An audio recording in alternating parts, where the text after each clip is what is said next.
O microfone está funcionando, Diego? Tá. Bom dia a todos. O sistema, a partir de agora, está sendo gravado, iniciando oficialmente mais uma atividade do nosso SIG Farmaco, no dia 22 de novembro de 2023, com o grande prazer de receber a fala do professor Diego Wilk, da Universidade Federal do Ceará, sendo essa sessão moderada pelo professor Roberto César e pela professora Flávia Santos, que também está na nossa sessão. Bom, a nossa atividade, o SIG Farmaco, como todos já sabem, é um grupo de interesse especial vinculado à rede universitária de telemedicina. A rede universitária é essa que nos permite acesso a essa plataforma, que garante com que a gente possa ter uma colaboração mais próxima, apesar das distâncias grandes que temos nesse país, né, tentando reduzir essas distâncias e colocando grupos de pesquisas e pesquisadores, estudantes e profissionais em contato e interessados nessa mesma temática de farmacologia e terapêutica experimental. Nossas atividades, na atualidade, contam com um vasto elenco, um vasto grupo de pessoas espalhadas pelo país, instituições aqui em cima apresentadas são instituições que têm salas físicas da RNP, da Rede RUT, nos seus hospitais universitários, em sua maioria, e temos outras instituições que participam da nossa atividade, com pesquisadores e pós-graduandos e demais estudantes de acesso remoto.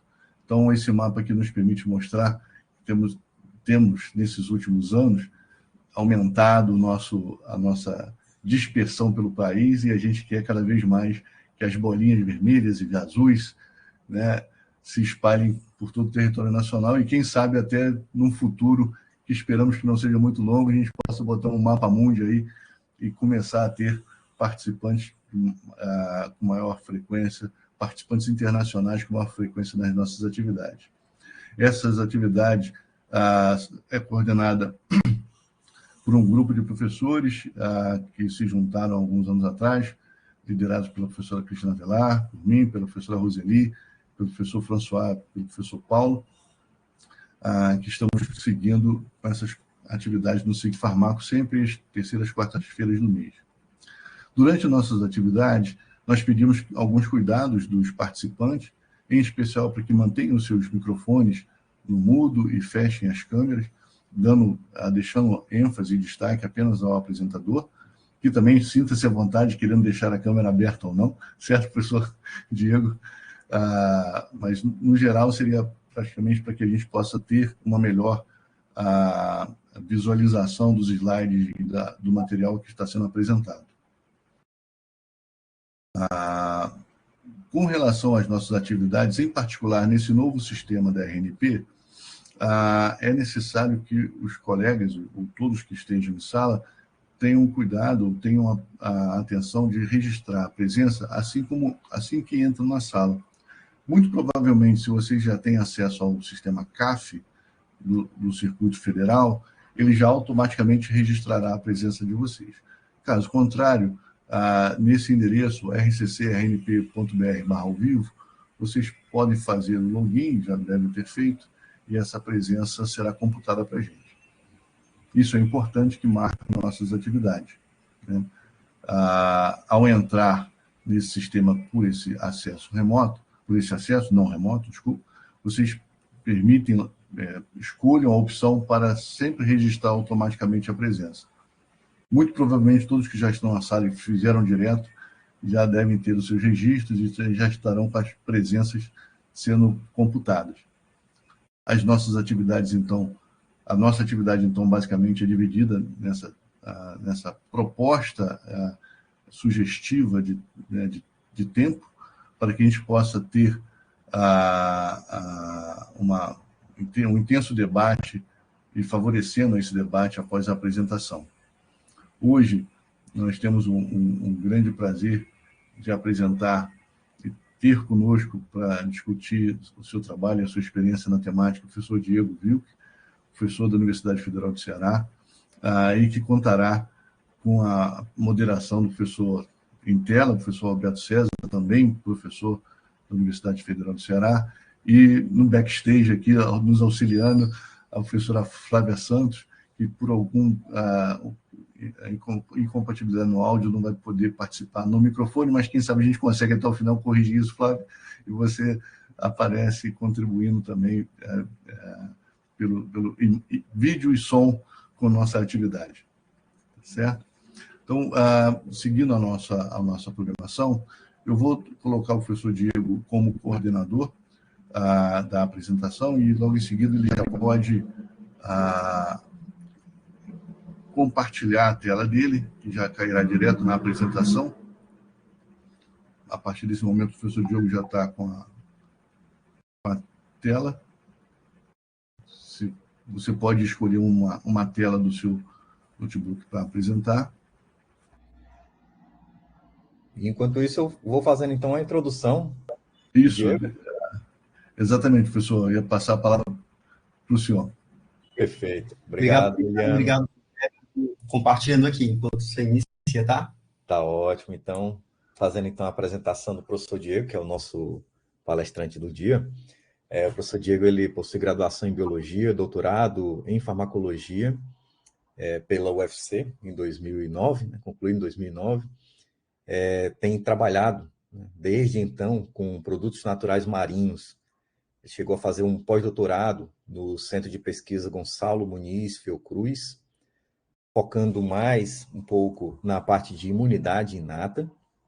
Atualmente ele é coordenador do Laboratório de Bioprospecção e Biotecnologia Marinha, o LabMar, e também atua na coordenação do Laboratório Multiusuário de Citometria de Fluxo, situado no Núcleo de Pesquisa e Desenvolvimento de Medicamentos da UFC, onde tem desenvolvido pesquisas voltadas para a área de farmacologia e de biotecnologia.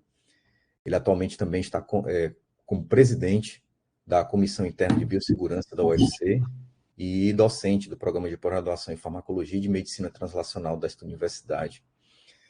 Projetos que o professor Diego tem desenvolvido atualmente, eles objetivam a bioprospecção e determinação de mecanismos de ação de produtos naturais marinhos com potencial anticâncer, particularmente com uma ênfase em atividades citotóxicas imunomoduladoras, incluindo a detecção de morte celular imunogênica e ativação de macrófagos para o fenótipo antitumoral. E são exatamente temas estes que o trazem hoje aqui, para trazer aqui à nossa audiência um pouco sobre os avanços que o grupo de pesquisa do professor Diego tem trazido nessa temática. Então, Diego, muito obrigado pelo aceite, o convite do grupo da SIG Farmaco, e esteja aí à vontade para fazer sua apresentação. Ao longo da tua apresentação, vou coletando aqui as perguntas que eventualmente surjam no chat, e, claro, no final, o pessoal também que se sentir mais à vontade, puder abrir o microfone e falar, também estaremos abertos. Ok? Então, Diego, à vontade. Obrigado, Roberto. Obrigado novamente, Emiliano. Queria iniciar, então, agradecendo o convite via professor Roberto, professora Flávia, aqui do programa. Fiquei muito feliz de terem aventado meu nome para esse momento. Então, a satisfação muito grande de estar aqui. Agradeço também toda a comissão do SIG Farmaco, elogio aqui o esforço de vocês, o trabalho de tentar fazer essa conexão, aproximar a farmacologia do Brasil dessa forma. Então, acredito que é um esforço louvável e eu espero poder dar uma contribuição. Aí, só algumas coisas de ordem prática. Eu vi que a gente pode ter nesse formato 2 palestrantes e que o tempo total é 40 minutos. Ontem a Flávia me confirmou. Dessa vez vai ser só eu participando.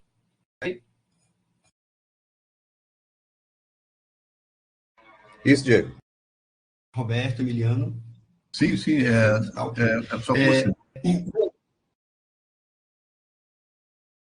Tá certo. Então, bom dia a todos também que se dispuseram a vir assistir. Espero que a gente consiga discutir bastante. Então, assim, eu vou contar algumas histórias desse período, nessa aventura aí com os produtos naturais marinhos, às vezes aventura mesmo, por conta do ambiente que a gente utiliza para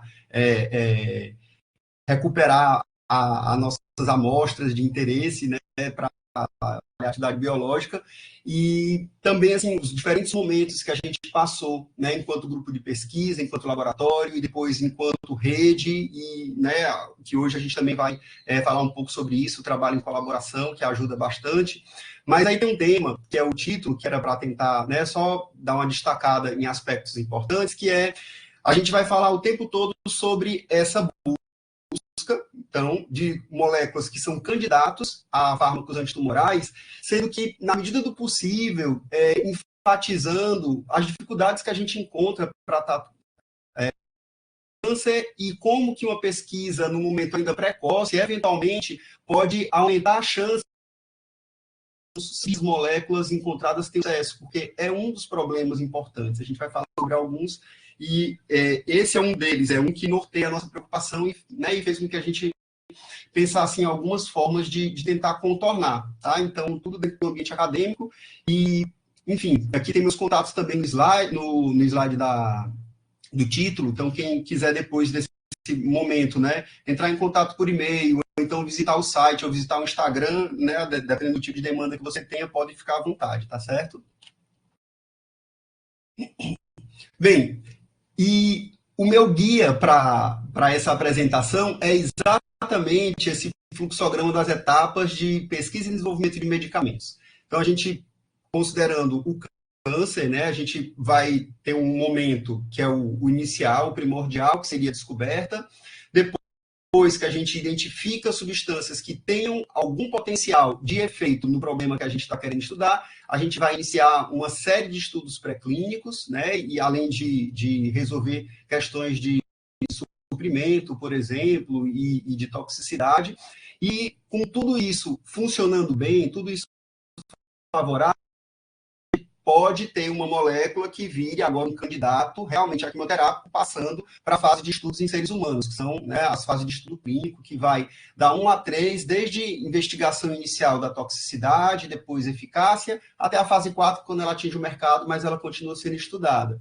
Então, esse processo, quando a gente está falando de um quimioterápico antitumoral, ele é longo, ele demora algumas décadas, né? Então, assim, esse processo não tem como a gente queimar etapas, às vezes a gente pode ter sorte em algumas etapas serem cumpridas, né? Serem resolvidas de maneira mais rápida, mas é um processo que tem etapas que são extremamente importantes. No câncer, com o aumento das terapias, né, com diferentes abordagens, né, principalmente a imunoterapia, eu vou falar dela também mais na frente, em mais detalhe, a gente acaba tendo um desafio progressivamente maior, porque a gente precisa agora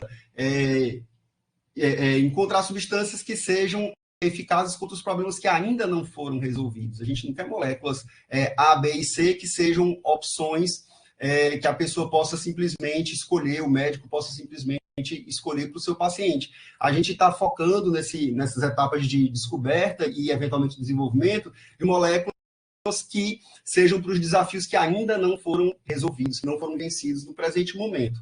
Então, esse processo também é muito caro, principalmente quando você fala da fase de estudos clínicos, a gente tem aí um salto, né, de custo imenso e que aí escapa da capacidade de academia, né, lidar com isso. Mas, dentro do nosso escopo, a gente tem as etapas de descoberta e estudos pré-clínicos que, dependendo da maneira como a gente pense isso e desenvolva, a gente aumenta a chance de ter candidatos bons, né, que a gente, né, vai ter uma expectativa maior. Então, quando a gente fala de expectativa de translação, seria de migrar dessas fases, da descoberta para os estudos clínicos também bem-sucedidos e depois do estudo clínico para a fase clínica. E aí a minha observação também aqui é sobre a baixa eficácia desse processo na busca de quimioterápicos anticâncer. Então, a translação de moléculas que são hits, que tem uma propriedade que possa ser, a princípio, interessante e que vem, né, depois do estudo do mecanismo de ação, a se confirmar interessante, é de menos de 5%. E essa fração que já é reduzida, quando ela passa, né, ela pode migrar da fase de estudos clínicos para a fase clínica, a gente também tem um percentual, né, de aproveitamento muito baixo, que é muito parecido com esse, de novo, né, de menos de 5%. Portanto, a gente tem um desafio muito grande. Então, cada uma dessas etapas estão mostradas aqui, né? Então, sucintamente, A descoberta, no nosso caso, vai ser a prospecção de moléculas através de fontes marinhas, né, de fontes naturais. O estudo pré-clínico que a gente consegue fazer tem a ver com a abordagem de mecanismo, mas também, né, passa disso, né, estudo de toxicidade, formulação. E depois estudos clínicos que seguem, né, pensando no câncer, a avaliação da toxicidade, que aí tem uma tolerância diferente das outras classes de fármacos, e se tudo der certo, né, essa substância vira medicamento, ela vira, de fato, um quimioterápico antitumoral. Bem, então, nesse contexto, dois gargalos extremamente importantes que são importantes, né, que a gente precisa destacar são o suprimento. Moléculas de fontes naturais normalmente têm estruturas que são complexas para a gente obter através de síntese, ou porque a síntese ela é cara, ou porque realmente é inviável escalonar, mas são moléculas muito interessantes. Então, a gente lida com esse dilema de ter uma fonte muito promissora, mas dificuldade de suprir. Então, a gente vai tentar falar um pouco sobre estratégias que permitam que a gente, usando produtos naturais, encontre moléculas interessantes e que o suprimento não seja um desses gargalos. E o outro também é a toxicidade. Quando a gente está falando da quimioterapia citotóxica clássica, a gente lida com esse limite do que é suportável do ponto de vista da morbidade desenvolvida pela toxicidade da quimioterapia e a resposta objetiva. Então, no caso do câncer, que é uma doença que a gente tem, né, infelizmente, uma mortalidade alta, a gente já cura, né, em torno de 50% dos tumores, mas a gente ainda tem uma mortalidade muito alta. E alguns tipos, né, alguns subgrupos de câncer, eles são particularmente difíceis de tratar. Então, a gente acaba tendo que aceitar a toxicidade e aprender a trabalhar com ela, contornar, manejar da melhor maneira possível para que a gente tenha, né, o tratamento alcançado a despeito de uma toxicidade que seja manejável. Então, alguns aspectos que eu quero considerar aqui, além do suprimento que eu já mencionei, nessa etapa de descoberta e de desenvolvimento pré-clínico, é a potência dos compostos, mas ela sozinha não ajuda, ela não garante que a gente vai ter boa translação. A gente precisa identificar mais de um efeito que não só a citotoxicidade. Então, quando eu começar a falar de câncer e depois a gente vai linkando com as estratégias, eu vou tentar esclarecer esses diferentes aspectos, tá certo?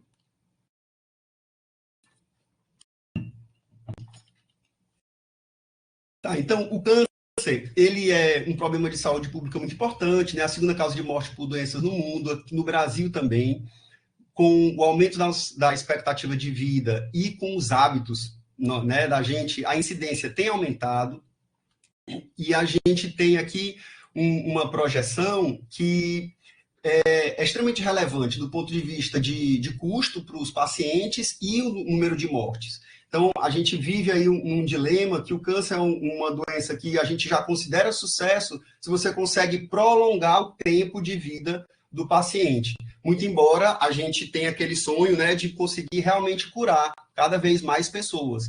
Mas, devido à gravidade, à complexidade, a gente entende que essas vitórias são extremamente relevantes, né? E é um conceito bem rápido, né, aqui tirado do Ministério da Saúde, que lembra muito da OMS, que é o câncer, na verdade, é um conjunto de doenças, então daí a gente fala da complexidade de algo que é um grupo de doenças e não uma doença só, tá certo? Que tem em comum um crescimento desordenado de células, elas vão se dividir, elas vão se agrupar, vão formar essas massas tumorais e elas podem invadir outros tecidos, né, colonizar outros órgãos e formar as metástases, que é o que de fato está relacionado à maior causa de mortalidade, essa multiplicação dos tumores no corpo do paciente. E é uma doença que tem uma base genética, né? Ela é causada por mutações. Então, a gente tem, né, múltiplos fatores, eu também vou falar um pouquinho sobre isso, mas a gente tem aí um cenário que, né, logo de cara, é fácil de perceber a sua complexidade. E com relação à gênese, então, a gente precisa ter em mente isso, que é um processo que ele não acontece de forma rápida, é um processo gradual que prevê o acúmulo de mutações, prevê a aquisição de cada vez mais características dessas células tumorais e que elas vão formando um tecido diferente. Né? Um tecido que, em alguns aspectos bem relevantes, pode se comportar como um parasita que se desenvolveu a partir de células do próprio hospedeiro, tá certo? E as características do câncer, né, que tem esse diagrama aqui de Hanahan e Weinberg, extremamente importante para a gente dar também essa sumarizada e entender, né, de maneira rápida e simplificada a complexidade do câncer. Então, essas mutações no genoma e junto com uma instabilidade genética, acaba sendo uma característica que ela, por si, não provoca nenhuma alteração no tecido ao redor, mas ela muda a função da célula e está relacionada a, basicamente, a grande maioria das outras características que as células tumorais apresentam. Então, a célula tumoral ela vai ter inúmeros mecanismos para garantir a sua sobrevivência, a sua proliferação. Ela vai escapar dos mecanismos próprios que as células saudáveis do organismo usam para evitar que um mau funcionamento venha a prejudicar a função adequada de cada tecido, né, em cada órgão. Então, essas células começam a funcionar para si próprias e não tem, né, contribuição para a homeostase do próprio organismo, o que vai fazendo com que a doença, né, quando se espalhe para múltiplos tecidos, no caso das metástases, como foi dito, vire realmente um problema crítico, né, um problema que põe em risco a vida do paciente. Então, essas características são associadas às células tumorais. Vejam bem, a gente tem aí, ao longo de anos, então esse processo vai demorar décadas para acontecer. Por quê? Porque essas características vão sendo acumuladas e, eventualmente, essas células, pelos mecanismos próprios, podem ser, né, os intrínsecos celulares podem ser eliminadas, ou o sistema imune também identifica nessas proteínas aberrantes e é capaz de fazer com que o organismo, né, controle esse crescimento de células defeituosas, células que não podem colaborar para a função, né, saudável do indivíduo. Então, dessa forma, a gente tem aqui um cenário em que essas características foram selecionadas no ambiente que estava impondo uma pressão intrínseca e extrínseca, né, pensando, né, os mecanismos celulares, como mencionei, e o sistema imunológico. Portanto, quando a gente tem uma massa tumoral que se desenvolve, a gente já tem um processo de seleção, elas já estão aptas, elas já reuniram características suficientes para que elas consigam lidar com esse estresse, com os mecanismos que o hospedeiro, né, dispunha para cuidar. Então, a gente já tem, nesse momento, no estabelecimento do tumor, o vencimento de todos esses mecanismos de regulação.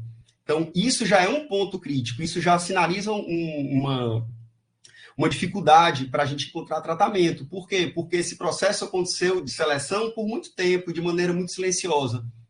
Tá? Então, sem entrar em muitos detalhes nas atualizações que a gente tem sobre essas características, é importante ressaltar que, além da variedade genética na massa tumoral, existem células não tumorais também ali, participando desse tecido, que são subvertidas. O sistema imunológico ele não está conseguindo reconhecer, muito pelo contrário, células do sistema imune podem, inclusive, cooperar, contribuir para características agressivas, né, do tumor, o que torna a doença cada vez, né, mais resistente às terapias. Então, o que é que a gente usa como alvos, né, para terapia anticâncer?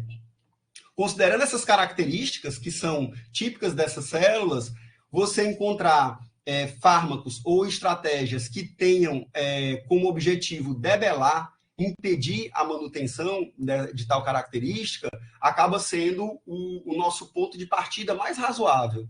Só que, cada vez mais tem ficado claro que a monoterapia, mesmo quando a gente fala de terapia-alvo direcionada, muitas vezes ela não é suficiente. Ora, veja bem, se você tem uma massa heterogênea e que você tem um marcador importante, você pode eliminar 99,9% das células daquela massa tumoral. Aquele 1% que fica, ele vai ser resistente àquela terapia, você tem um tumor totalmente diferente. Então, o que a gente tem testemunhado cada vez mais é a combinação de fármacos, a combinação de estratégias e, de preferência, se a gente conseguir também fazer esse tipo de associação na estratégia terapêutica para atingir diferentes características. Ao invés, por exemplo, de usar 2 substâncias citotóxicas, pura e simplesmente, com alvos diferentes, a gente está ligando mais esse tratamento à toxicidade direta na célula tumoral.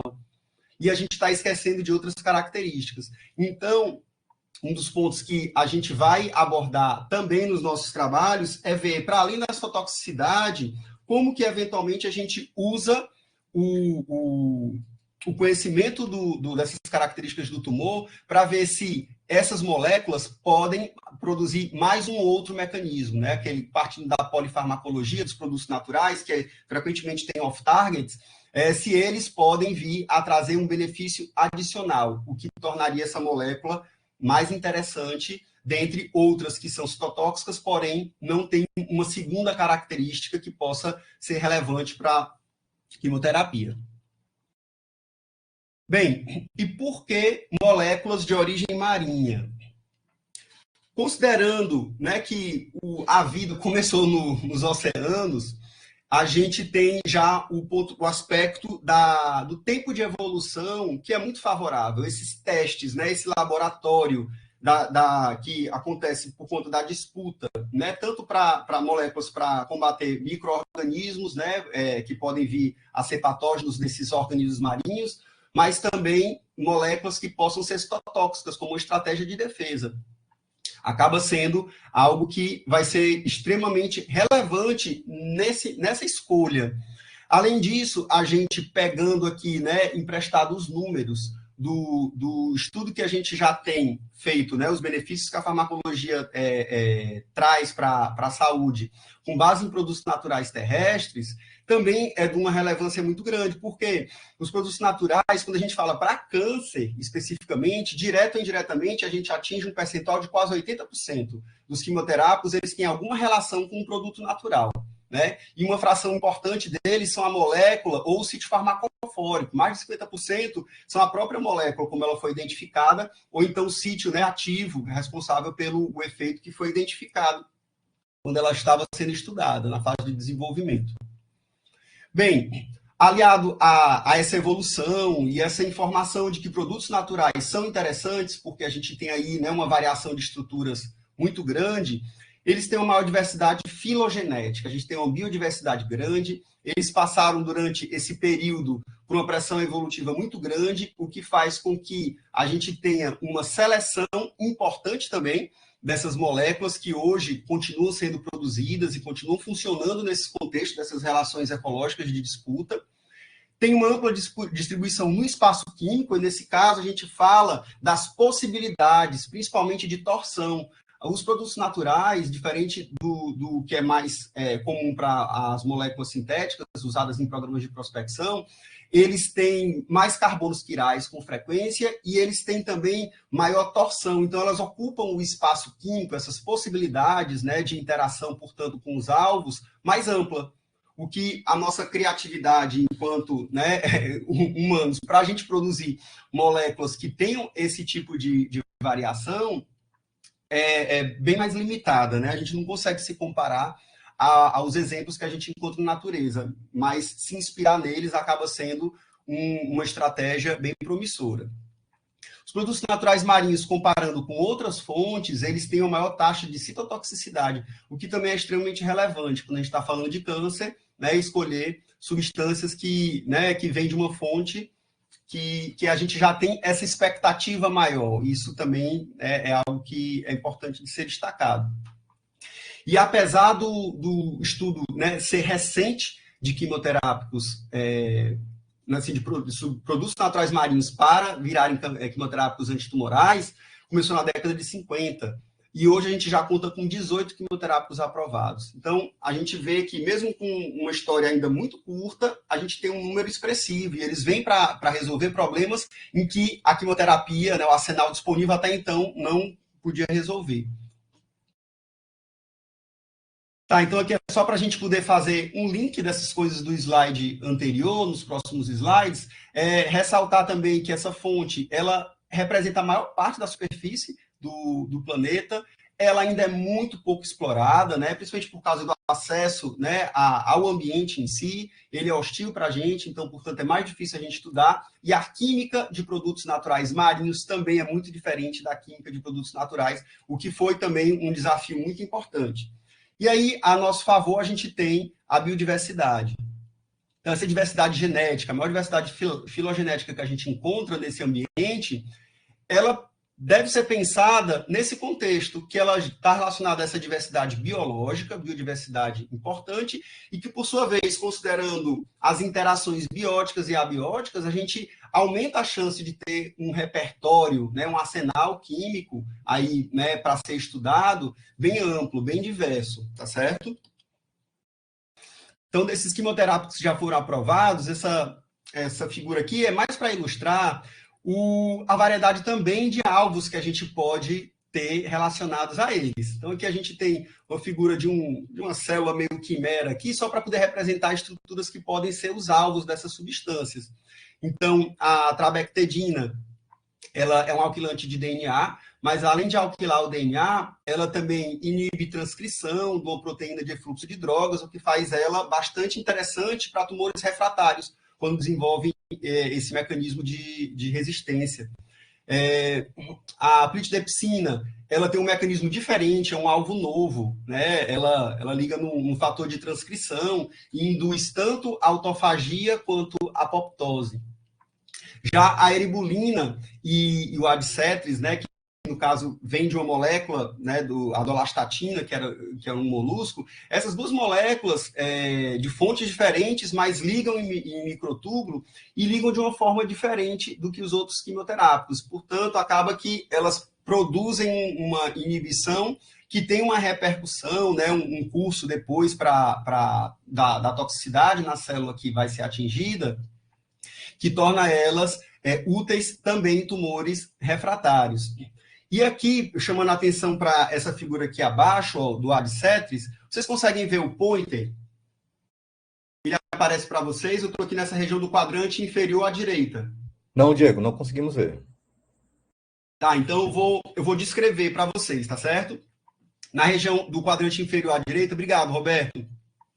A gente tem aqui a representação do adcetris, que é um conceito novo, né, em farmacologia para otimizar o efeito e diminuir toxicidade. Então, a gente tem uma molécula muito tóxica que não tinha como ser utilizada porque os pacientes não toleravam a toxicidade, mas agora ela fica conjugada a um anticorpo. E esse anticorpo reconhece antígenos tumorais. Então, se você tem tumores que têm uma assinatura que ela seja importante e seja diferenciada de outras células do organismo, você tem aí tumores que são candidatos a serem desenvolvidos, né, medicamentos com esse perfil. Então, essa monometilestatina E e a F tem agora sido, né, o composto citotóxico que vai ser associado a outros anticorpos. Vocês estão vendo minha apresentação? Ela fechou? Ela desapareceu, Diego. Fechou. Pronto. Tinha dado uma mensagem aqui, mas agora voltou, né? Voltou. Tá, obrigado. Então, a gente está vendo aí algumas possibilidades de mecanismo. A potência dessas substâncias é bem alta, a gente está falando da ordem de nanomolar, de picomolar. Então, poucos nanomolar ou picomolar acaba sendo algo que a indústria também tem procurado dessa forma, porque agora a gente quer uma potência grande, e aí, como eu vou falar, só a potência também não deve ser o principal. A gente tem que observar o que mais, além da citotoxicidade, essa molécula eventualmente pode ajudar, né, no problema, né, do câncer, tá certo?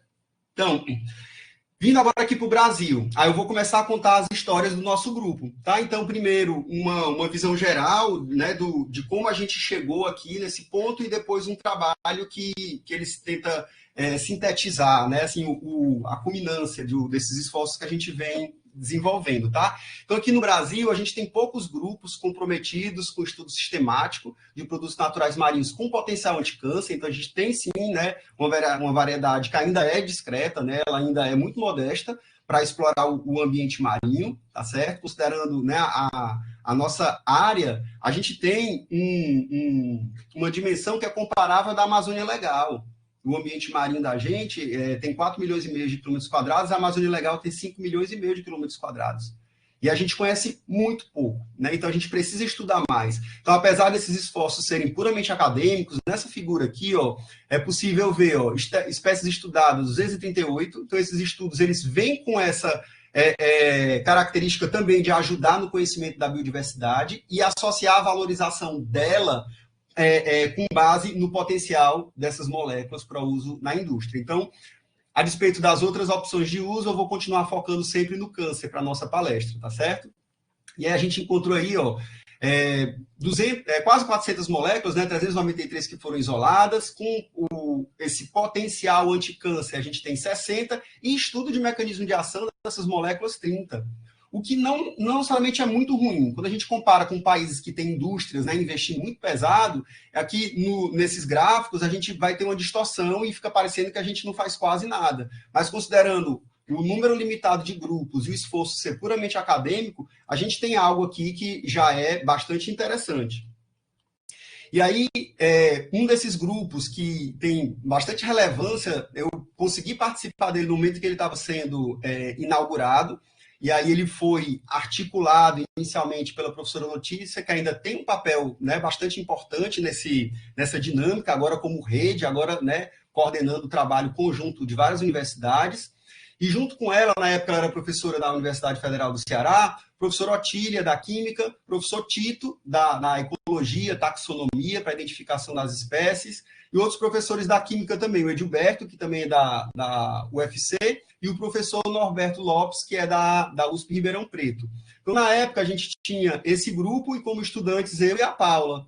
E aí, hoje, né, teve essa mobilidade, como vocês conseguem ver, Letícia e Tito estão na USP, a Paula na Unifesp, e eu continuo aqui agora como professor na UFC. Então, a gente estudou inicialmente invertebrados, então macro-organismos, e a gente começou a encontrar assim, uma frequência de citotoxicidade realmente muito alta, a gente conseguiu, né, padronizar protocolos, né, e desenho experimental para fazer estudo de mecanismo de ação, dependendo de qual fosse o alvo, a gente tinha que seguir, né, um raciocínio para poder identificar o mecanismo, então a gente tinha essa lógica que a gente não tinha necessariamente, naquele momento, um alvo específico, a gente tinha um efeito, um fenótipo, e a partir disso a gente tentava ver o quanto ele podia ser interessante através da identificação de alvo e o mecanismo deles. Então, hoje, a gente conta, né, eu mencionei a dimensão da nossa zona econômica exclusiva, marinha, que ela também tem um apelido de Amazônia Azul, por conta dessa dimensão e o aspecto também da biodiversidade serem muito grandes, né, comparáveis da nossa Amazônia Legal. E agora a gente tem nesses pontinhos vermelhos, ó, esses balões representam os locais de coleta que a gente conseguiu expandir os nossos trabalhos. Então, isso através de esforços em rede, com múltiplos grupos de pesquisa, envolvimento para algumas expedições também da Marinha, tá? E redes que tinham objetivos parcialmente em comum foram se juntando para que a gente conseguisse somar os esforços.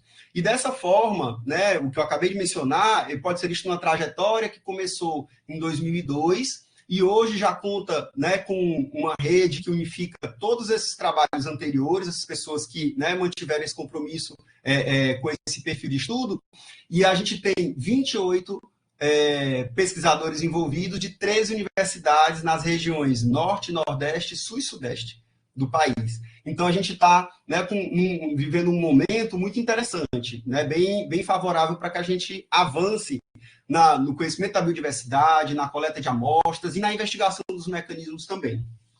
Mas, nesse período, a gente esbarrava com um dilema que o rendimento das substâncias que a gente encontrava era muito baixo e era inviável a gente ficar coletando esses invertebrados e imaginar o desenvolvimento pré-clínico e menos ainda o desenvolvimento, né, se ele tivesse que fosse bem sucedido para estudo clínico. Então veio um problema, o suprimento no nosso contexto é algo que não deve ser pensado para depois. A gente teve que fazer uma reflexão e para os nossos projetos incorporarem sustentabilidade, sem necessariamente serem caros, o que é que a gente podia fazer? Bem, a aquicultura é uma opção sustentável, mas ela é cara. Então, é sustentável, mas ela é dispendiosa. Síntese de moléculas nem sempre é sustentável, dependendo de qual seja o tipo, né, de reação que precisa ser feita para chegar nessas estruturas. E a gente também não tinha expertise para poder desenvolver, né, um programa que dependesse dessa etapa. E uma outra estratégia que foi a que nos atraiu foi o cultivo de micro-organismos. O cultivo de micro-organismos associados a esses invertebrados, ou então encontrados até, né, em vida livre, no sedimento marinho, acaba sendo uma estratégia bem bacana.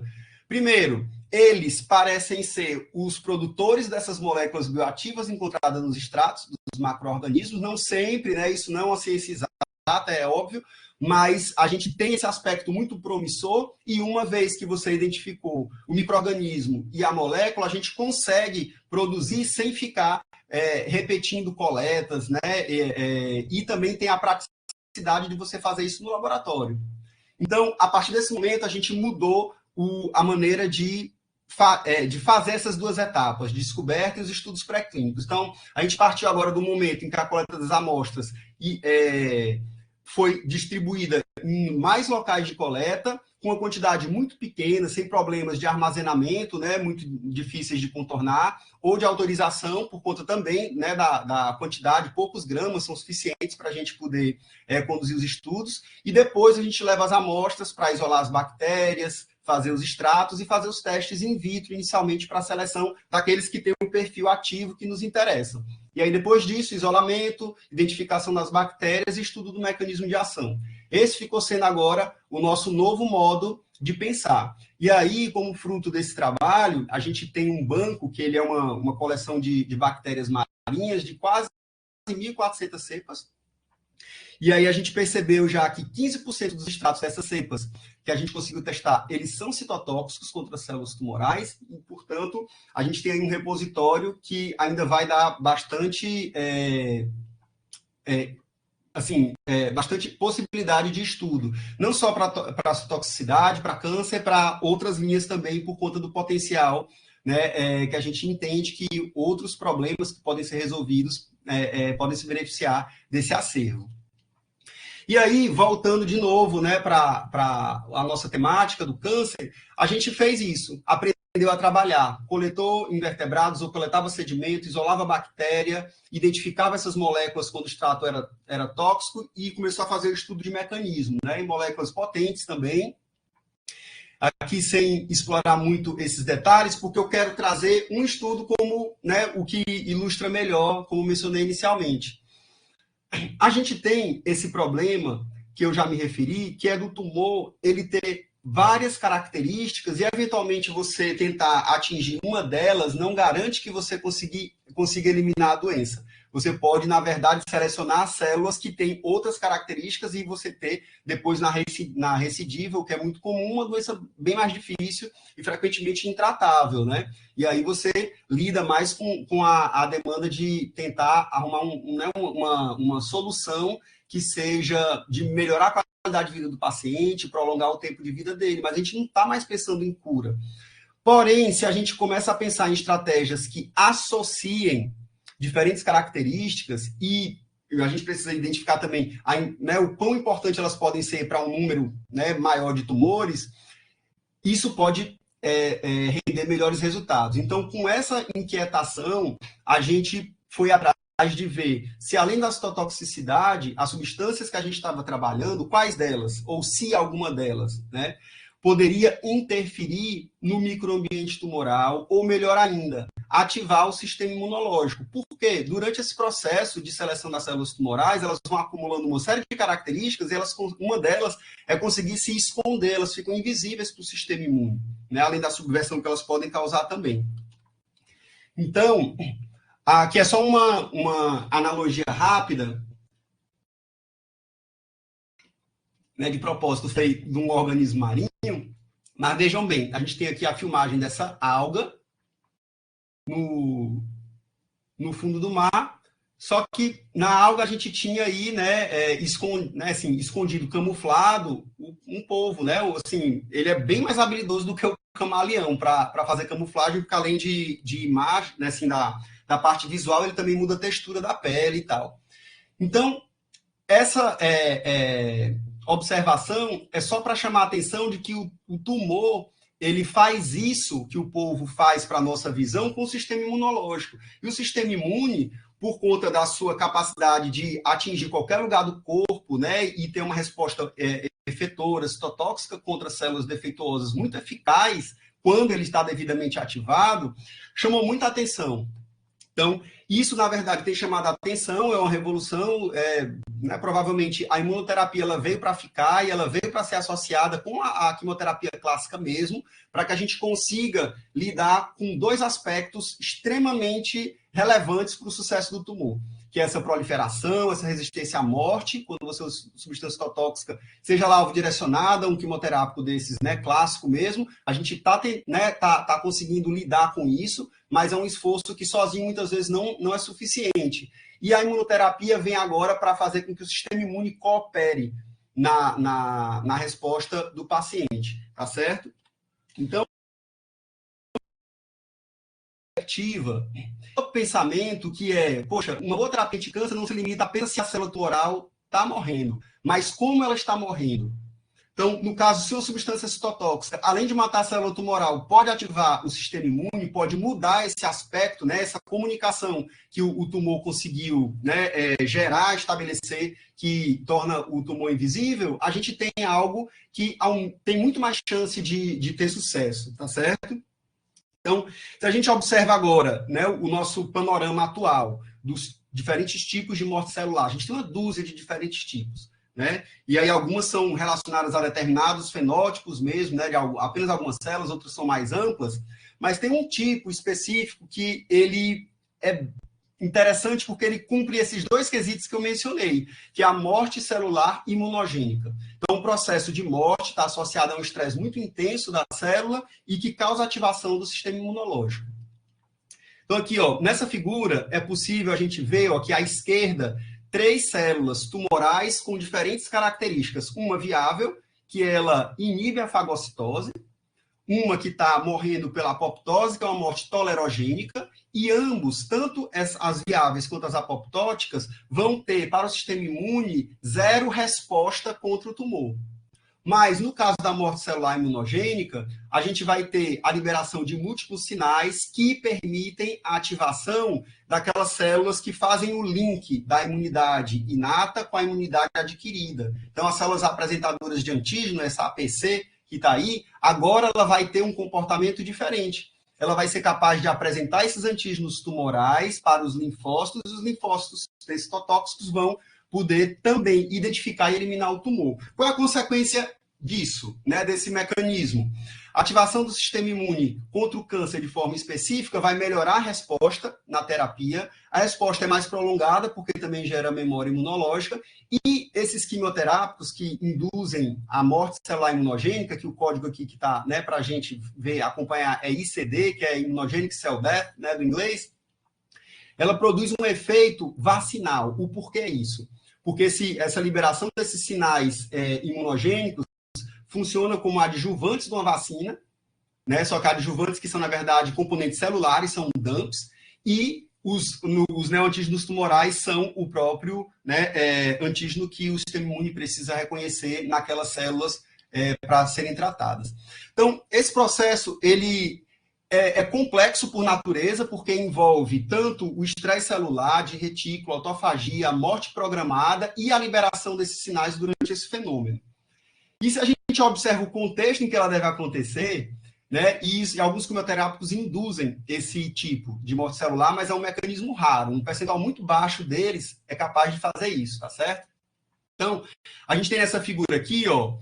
Vamos seguir esse círculo do jeito que está. Então, com a origem na célula tumoral sendo atingida por uma substância indutora de morte celular imunogênica, depois ela vai liberar esses sinais imunogênicos, que está aqui mostrado nessa célula mais acima, e à direita, essa célulazinha amarela, é uma célula apresentadora, uma dendrítica imatura. E quando ela recebe esses sinais, ela é capaz de sofrer ativação e apresentar os antígenos desse tumor para os linfócitos. Qual é a consequência disso? Bem, agora a quimioterapia, ela pode também ter um efeito sustentado, não simplesmente pelo momento em que o paciente está fazendo o ciclo de quimioterapia, mas as células resistentes ao quimioterápico podem também ser reconhecidas pelo sistema imune e ser eliminadas. Então, a gente tem aí o nosso mote, que é o trabalho que eu vou concluir a apresentação falando sobre, que foi, inicialmente, o trabalho de doutorado da Catarine, tá certo?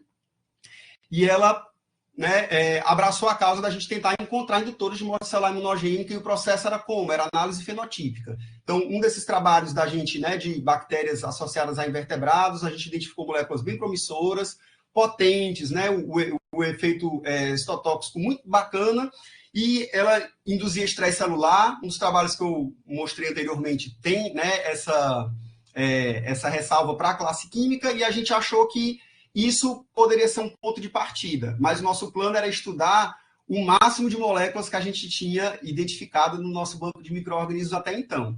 Então, como vocês vão ver, para a nossa sorte, a gente viu que uma dessas moléculas dessa classe é uma potente indutora desse fenômeno. Então, a gente conseguiu publicar, e os resultados que eu vou mostrar agora são de um trabalho, desse trabalho em questão, tá? Então, o perfil de citotoxicidade das cromomicinas, que, né, o grupo de moléculas que a gente trabalhou, são bem tóxicas, e um contato por um tempo muito pequeno, que é o que esse experimento mostra, né? A gente fez incubação em diferentes tempos, né? E viu que a partir de 4 horas a gente já observava um efeito citotóxico importante quando a gente avaliava, após 72 horas, o que acontecia com essas células. Então, imaginando que a quimioterapia você não pode manter muito tempo, a gente pensou também nesse formato in vitro, né? Assim, simples, mas que tenta mimetizar uma situação que vai ser encontrada, né, no caso do tratamento, já lá mais na frente. E a gente fez um ensaio também clonogênico, que é aquele para ver se essas células realmente morrem, ou se elas ficam senescentes, ou se elas são capazes de formar novas colônias. E a gente viu que mesmo concentrações muito baixas, né, sempre na ordem de poucos ou até 100 nanomolar, em poucos casos meio micromolar, a gente tinha eliminação completa da possibilidade dessas células formarem colônias. Então, citotoxicidade, ok, né, que é um quesito mínimo para esse tipo de substância. Depois a gente foi ver se tinha um mecanismo, era de morte regulada, e sim, a gente viu, né, ativação de caspase, PARP clivado, viu alterações morfológicas também, e tudo isso era compatível com a morte regulada, né, a maquinaria de apoptose, que também ela está, né, ela é observada nesse mecanismo. Mas, além disso, a gente precisava ver estresse. Então, a gente viu indução de autofagia, tanto por citometria de fluxo, mas por Ashton blot também. Então, o nosso foco não foi estudar cada uma dessas vias detalhadamente, mas era ver se esses marcadores que são necessários estavam lá. Por quê? O que nos interessava era, uma vez que a gente está vendo estresse e morte celular, se esses fenômenos são capazes de induzir a liberação desses sinais imunogênicos, desses dumps. E os dumps para esse tipo de morte celular, né, tem um repertório grande, a gente seleciona aqueles que têm um maior número, né, uma frequência maior de estudos na literatura mostrando o envolvimento deles. Então, a gente viu liberação do HMGB1 nuclear, a gente viu externalização da calreticulina, que ela, diferente da fosfatidilcerina, é um sinal de fagocitose, mas que, ao invés de tornar a célula apresentadora tolerogênica, ela pode ser ativada se ela tiver fagocitado uma partícula apoptótica que tem esse marcador. Então, além disso, o ATP também, quando ele é liberado, cada um tem um receptor, né? A gente pode discutir isso, porque a gente vai ter tempo depois da apresentação, mas a gente viu que tinham dumps muito importantes para a morte celular imunogênica. Então, concluindo essa parte fenotípica inicial, a gente também avaliou, né, a mudança na transcrição de genes relacionados à apoptose, à autofagia e agora também ao estresse de retículo. E a gente viu que, talvez, né, por conta principalmente do tempo, eu vou passar para essa outra figura, que é outra forma de representar os achados da gente, da mudança no RNA mensageiro, que é o seguinte: a doxorubicina, que é um indutor de morte celular imunogênica, que foi o nosso controle positivo, provocou uma série de alterações, mas a cromomicina A5, que reuniu, dentre as cromomicinas, a melhor capacidade de liberar os dumps, não só de matar, estressar a célula, mas de liberar também esses sinais, né, de maneira objetiva, melhor, inclusive, do que a doxorubicina. Então, o modelo que a gente utilizou aqui em tempo, né, antes tarde do que mais tarde ainda. A gente fez esse estudo com melanoma e a gente utilizou linhagem de melanoma metastático porque a gente ainda tem, apesar dos avanços com terapia alvo-direcionada e com imunoterapia, a gente ainda vê que os resultados estão muito aquém do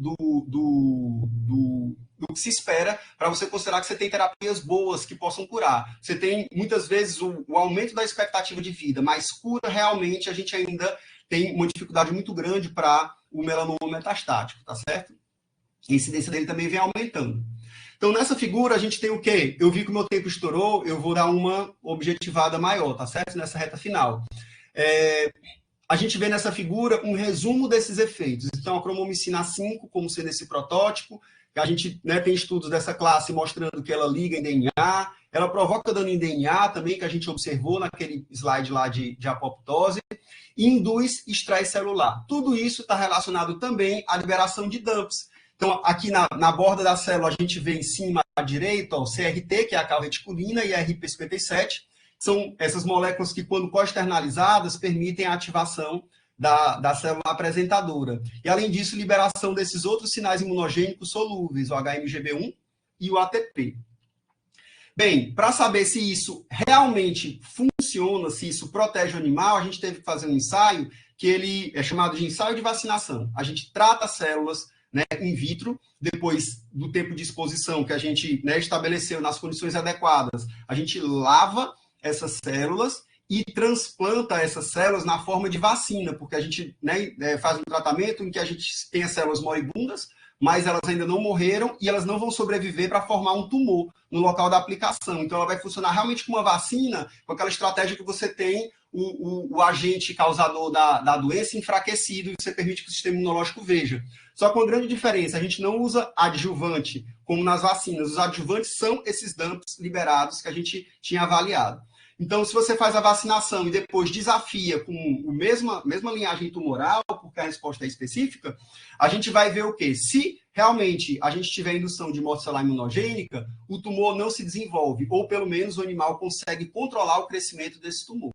Se o resultado for que o tumor se desenvolve, então esse mecanismo não foi suficiente para induzir morte celular imunogênica, que, portanto, não produziu efeito protetivo, né, o efeito de vacinação. E a gente fez exatamente isso. O ensaio de vacinação, a gente observou, né, ao longo do tempo, então no intervalo que o tumor começou a ficar palpável, né, um tumor muito agressivo também, né, um modelo in vivo do melanoma B16F10 que a gente utilizou, tá? Entre os dias 15 e 17, a gente teve assim um crescimento muito rápido. E aí, por questões éticas, a gente precisava interromper o experimento. O que foi que a gente observou?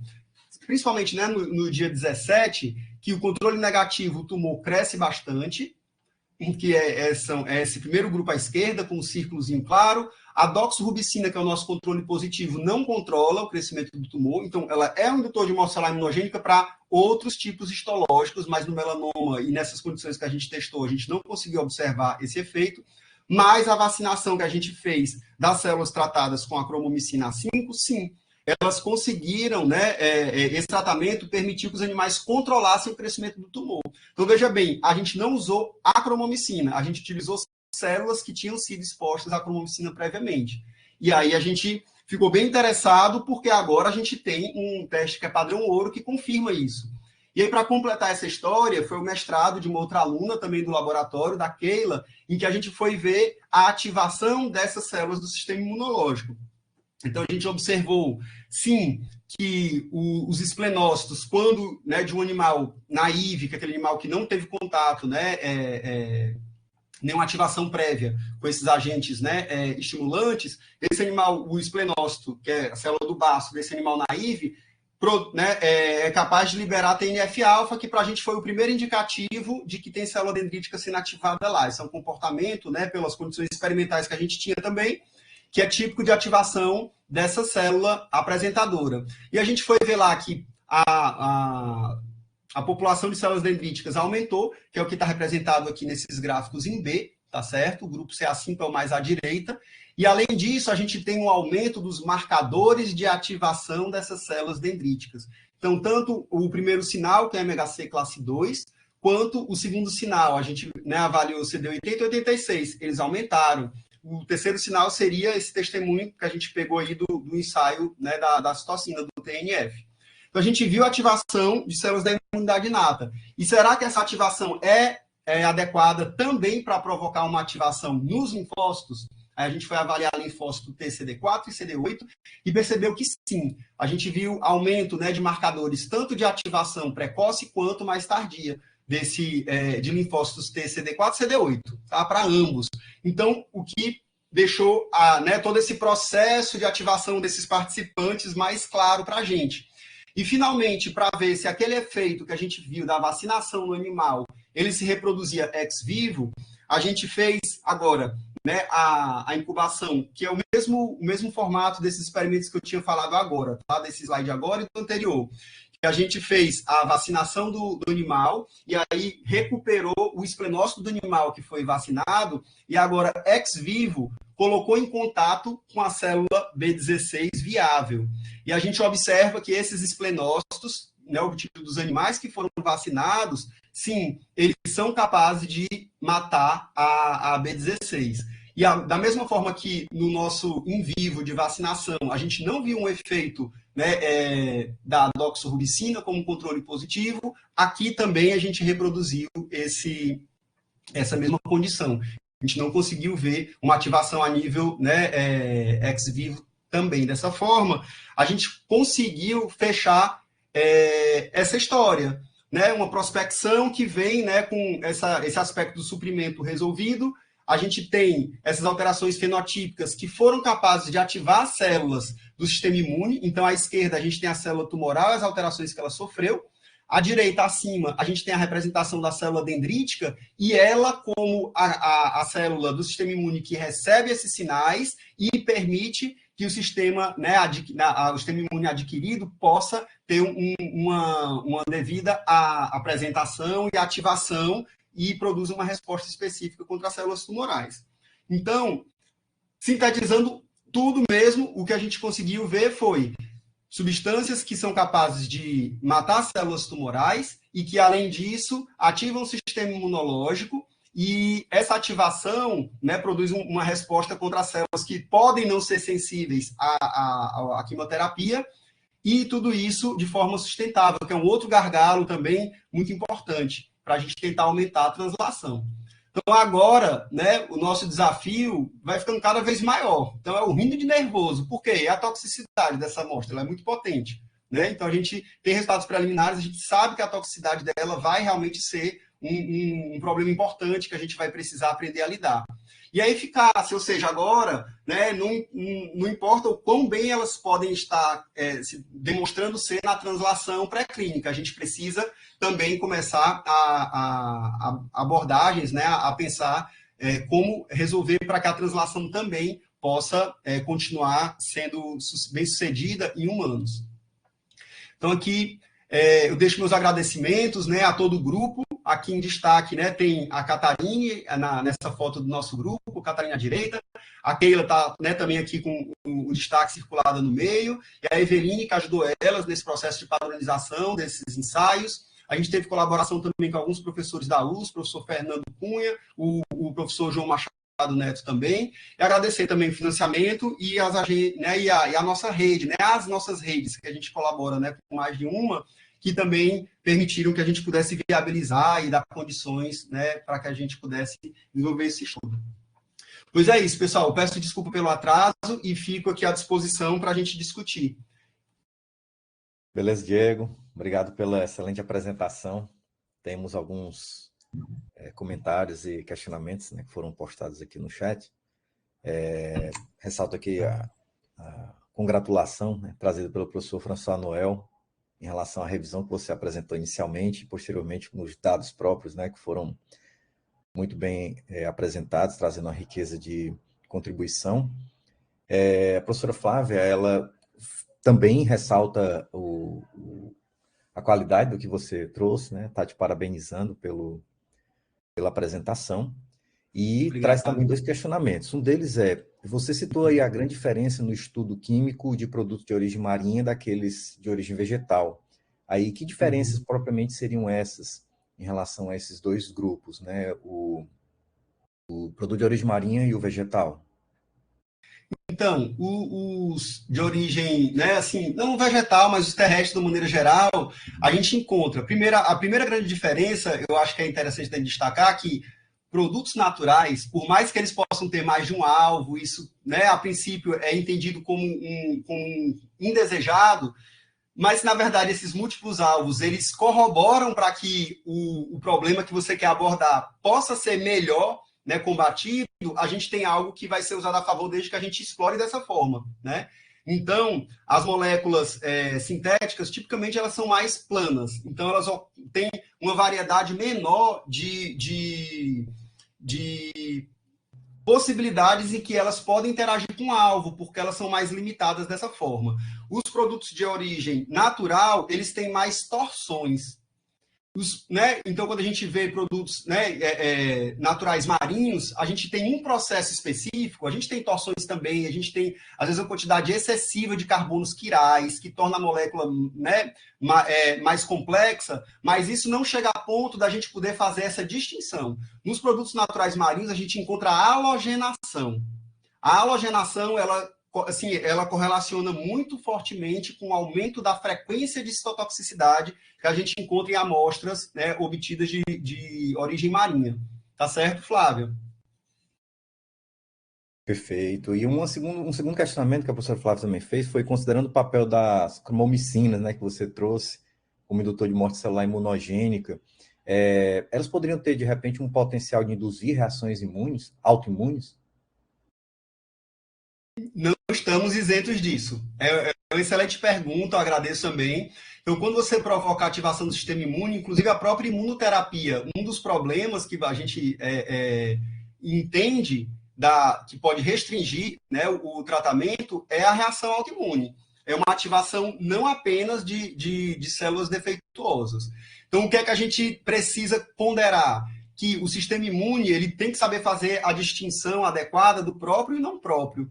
E os antígenos tumorais, eles são neoantígenos. Eles já vão ser reconhecidos como não próprio, tá? Então, existe essa possibilidade, ela é fato, mas o custo-benefício acaba pendendo muito mais para que a gente entenda e tente explorar essa nova característica, né?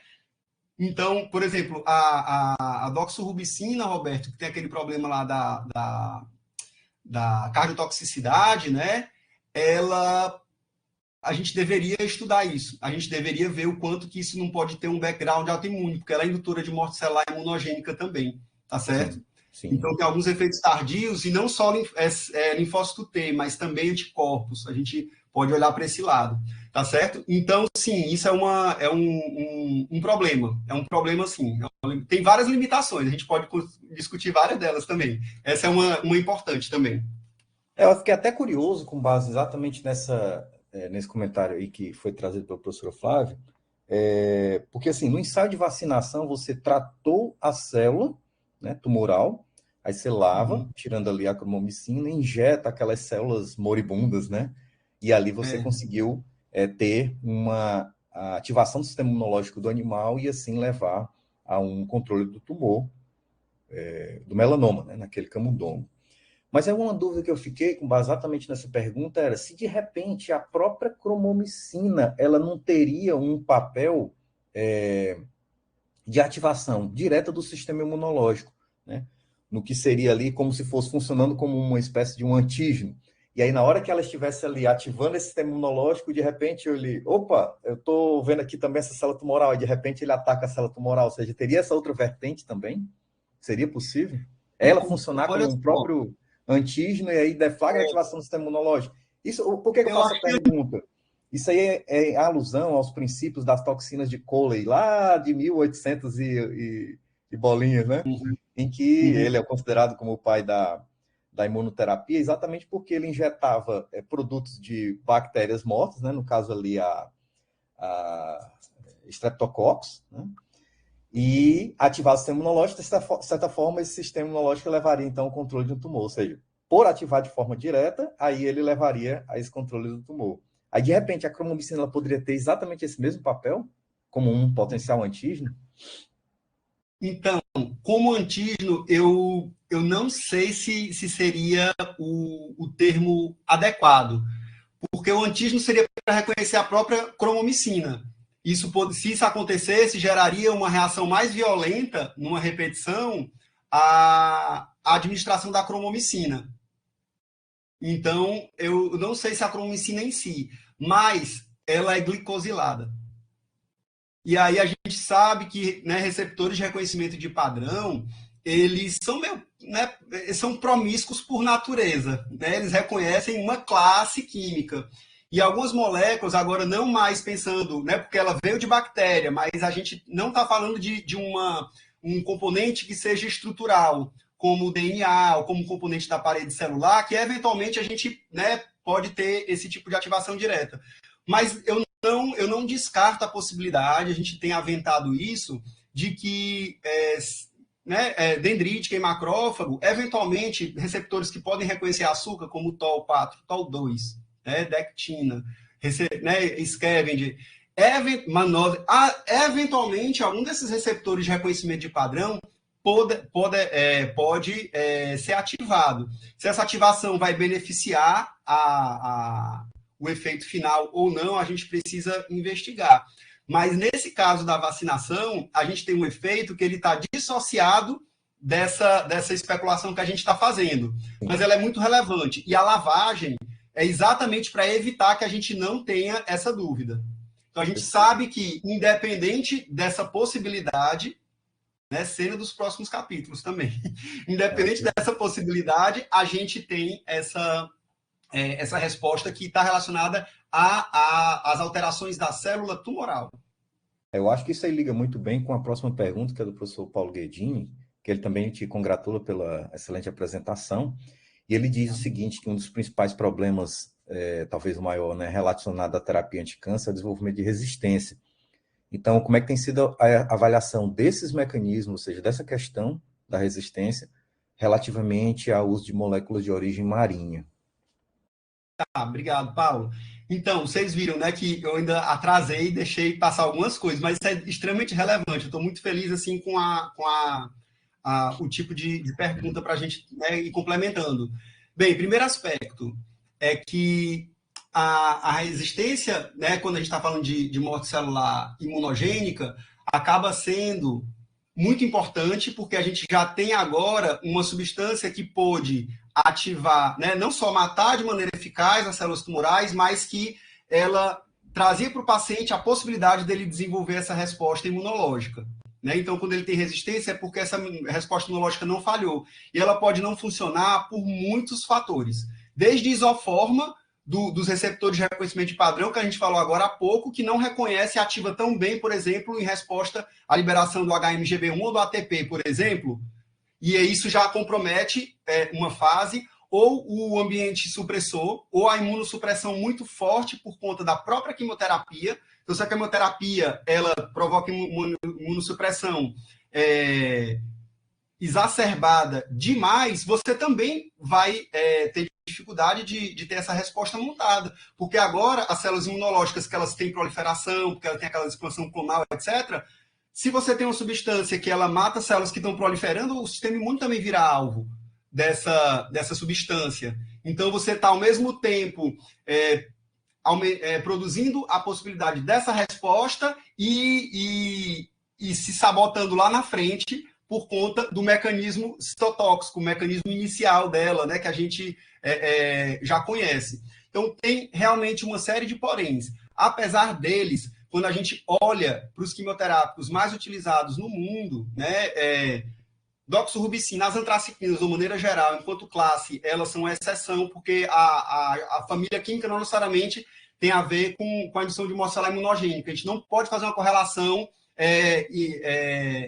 direta, né? Uhum. Antecipada, exato. A gente precisa fazer os testes. Tanto que as cromomicinas que a gente testou também são imunogênicas, como a gente viu na Doxo, mas uma delas, das 4, foi melhor. As outras não tinham uma capacidade tão boa de induzir os sinais imunogênicos. Então, tem essa questão de o tipo histológico pode não produzir essa resposta, mas o que eu queria falar, só complementando o raciocínio, é que a despeito de todas essas dificuldades, que elas são muito importantes, e aí conhecendo, a gente pode também trabalhar nesse sentido de, né, otimizar a resposta, considerando, né, esse mecanismo e o que a gente pode fazer para garantir que ele aconteça, né, de maneira plena.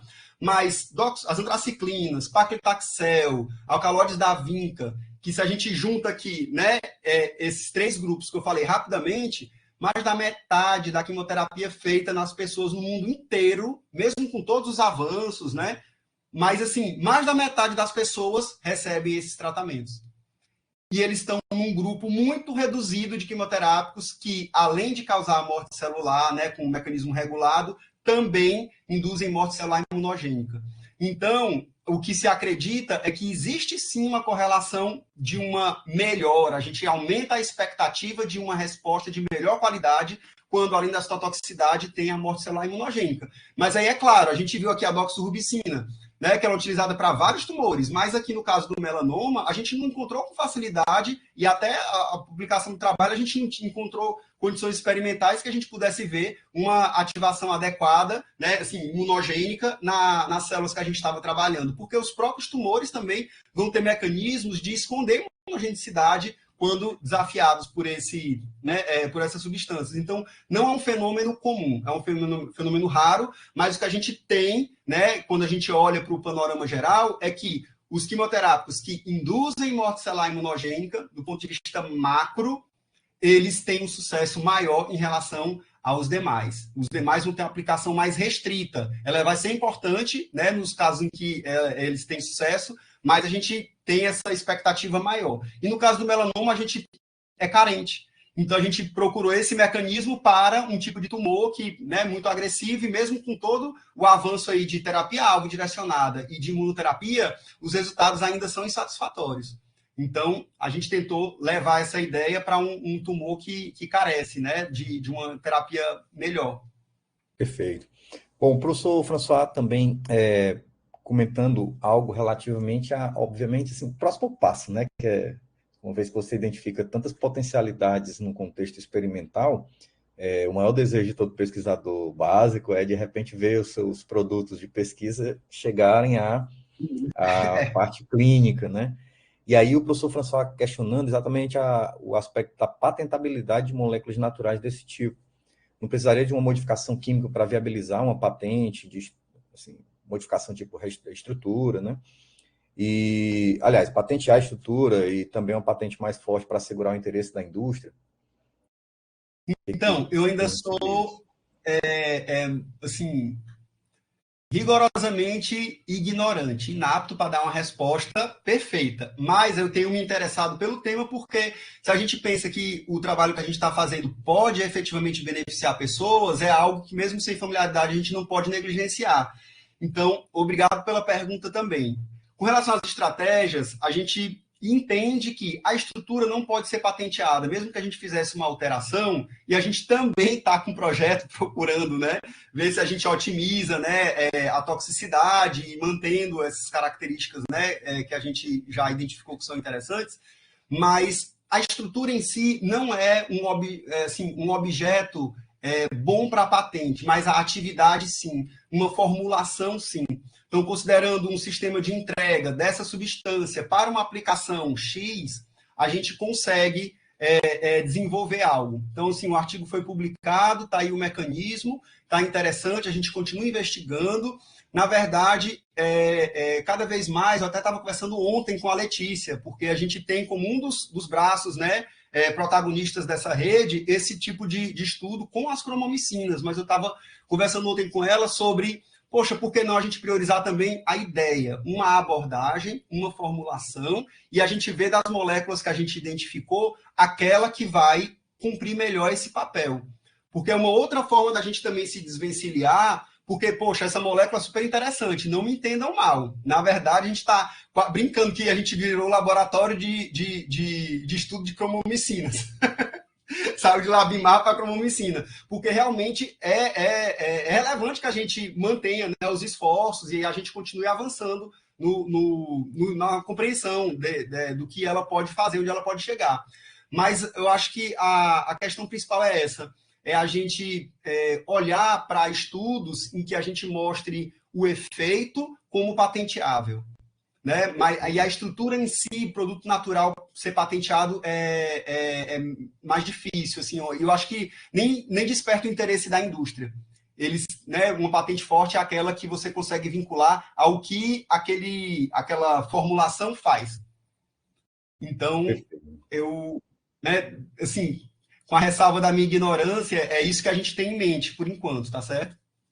Tá ótimo. Então, a gente tem uns poucos minutos aqui para as duas perguntas finais. Algumas pessoas ainda te parabenizando, Felipe, a professora Fernanda, temos a Miriam Lopes, da UFMG, que inclusive faz uma pergunta aqui. Qual seria a sua estratégia para avaliação dos efeitos tóxicos pré-clínicos? Certo, a gente já começou, né, Roberto? O Roberto começou a colaboração com a gente. Obrigado pela pergunta também. Obrigado a todo mundo, tá? Que assistiu até agora, né? Que comentou no chat, eu não consegui acompanhar. Mas a gente está vendo, a gente padronizou, fez toxicidade aguda mesmo. A administração intraperitoneal foi muito tóxica. Então, a gente vai testar outra via de administração e, em paralelo, a gente também está fazendo formulação, porque a gente já entende que a toxicidade é mesmo um problema para o desenvolvimento, né, dessa substância. Mas a gente tem avaliado e percebido que a toxicidade, por hora, ela tem um efeito sistêmico, né, tem alteração em hemograma, mas ela tem um efeito que lembra muito substâncias vesicantes, né, típico, por exemplo, como a própria doxorubicina, que a gente utilizou como controle positivo, ela produz um efeito local, né, tóxico muito importante, e isso realmente inviabiliza o uso, tá? Então, os animais chegam a morrer, assim, no intervalo de até 48 horas. Então, com doses menores, a gente fez vários esquemas também. A gente deu intervalos, encontrou as doses toleradas com administração única, deu intervalos com, né, subdoses um pouco maiores, ou fez administrações em concentrações bem baixas, né, com uma frequência maior. E aí, a gente fez também esse tipo de teste com um modelo, né, de tumor, para poder ver se o equilíbrio entre resposta, né, antitumoral e a toxicidade chegava numa janela terapêutica ali que a gente já entende que ela vai ser realmente muito pequena, mas que a gente pudesse vislumbrar uma janela terapêutica. Então, por enquanto, é isso. A gente vê que tem efeito antitumoral nas concentrações maiores, né, mas a letalidade nos grupos que a gente usa a cromomicina ainda é um problema para o desenvolvimento. Mas aí eu não tenho como adiantar muita coisa, a gente está só iniciando, né, nesse trabalho, tá certo? A professora Vilma também, a professora Deisa parabenizam pela apresentação e a professora Soraya também, ainda fazendo um comentário aqui, né? Perguntando se você é meu irmão. Somos parecidos demais, né? Eu sou mais bonito. Eu só tenho esse comentário aí a fazer. A gente é da mesma terra. Somos conterrâneos, a gente fala parecido, a gente acaba pegando um peito, né, um do outro mesmo. É isso aí. Aí ela pergunta o seguinte, sobre a inclusão de produtos marinhos em terapia, qual seria o follow-up de registro? Seria igual ao do produto sintético? Alguma diferença? Eu queria só entender um pouco melhor a pergunta, isso para porque assim, dentro da sequência do registro de fármacos de natureza sintética, né, existe uma determinada legislação, digamos assim, seguir. No caso dos marinhos, haveria uma necessidade de alguma adaptação nessa cadeia de eventos para o registro, como fármaco, testes clínicos, fase, etc. Pronto. Embora eu não conheça alguns detalhes, certo? Então, minha resposta também vai ser dentro do que eu, né, acho que é possível abordar. A gente tem muito as questões de acesso, né, ao patrimônio genético, proteção da biodiversidade. Então, a gente tem leis brasileiras que, quando você trabalha com produto natural, automaticamente a gente está sujeito a ter aprovação. Então, para os nossos projetos, para a fase que a gente está agora, a gente já tem o cadastro para poder ter, né, acesso ao patrimônio genético, tem autorização do CISBio, né, associada à ICMBio, que, né, confere para a gente as autorizações de coleta. Então, a gente está regular nesse aspecto. Para isso ir para a indústria, a gente tem que ter esse dever de casa feito, e aí alguma legislação vai proteger, por exemplo, o pesquisador ou as instituições brasileiras associadas, no sentido de que a gente não seja explorado, que a ideia é que esse potencial não seja convertido em lucro para o capital estrangeiro, para que, de alguma maneira, isso também circule dentro do país, né? Então, aí entra um processo que é muito burocrático, que eu entendo muito pouco, e que, em conversa, né, com os colegas, a gente entende que, às vezes, as nossas leis são tão protecionistas que acaba virando um problema. E muitas vezes afasta a indústria, porque a indústria também vai fazer um investimento muito grande, e aí a gente entra num ponto aí que é muito caso a caso. Mas sim, a gente tem essas questões, né, de acesso à biodiversidade e tem uma legislação diferente que precisa ser cumprida. Com relação à toxicidade, não, aí é igual a qualquer substância que precisa ser avaliada e os testes de segurança, os demais, eles seriam semelhantes. Perfeito, Diego. Obrigado. Professor Alexandre Haft, nosso coordenador, né, da pós-farmacologia aqui da UFC, está parabenizando também sua apresentação. A gente encerra a nossa participação e eu passo a palavra, então, ao professor Emiliano para fazer o encerramento da sessão. Obrigado novamente, Roberto. Ok. Obrigado a todos. Eu, mais uma vez, agradeço a disponibilidade do professor Diego, do professor Roberto, da professora Flávia, de estarem presentes nessa nossa atividade do SIG. Excelente palestra, excelente aula, como já foi dito anteriormente, abordando, fazendo uma revisão e já mostrando o ponto de inserção do grupo. Isso é muito importante. Muito obrigado mesmo pela disponibilidade de tempo, né? A gente sabe que tempo hoje em dia é algo bem raro, né? E esse tempo que dispôs aqui para o SIG Farmaco certamente contribuiu muito para o nosso público. Bom, seguindo a nossa atividade, só gostaria de lembrá-los, deixa eu só ver aqui, peraí. Essa nossa atividade do SIG Farmaco está sendo gravada, e daqui a algum tempo, acredito que na próxima semana, esse material já vai estar disponibilizado nesse endereço, lá no site da SBEFT, onde todos poderão ter acesso gratuito e revisitar esse tema. Uma coisa importante que eu não comentei e aproveito para confirmar agora é que, uma vez registrada a presença nessa atividade de hoje, vocês podem obter um certificado de participação. Isso é muito importante para aqueles programas que utilizam certificado de participação como hora flexível, carga horária flexível. E já aproveito também para convidá-los para o nosso SIG do próximo mês, que vai acontecer, acho que está bem pequeno aqui, deixa eu ver se eu consigo aumentar um pouco. Vai ser no dia 13 de dezembro.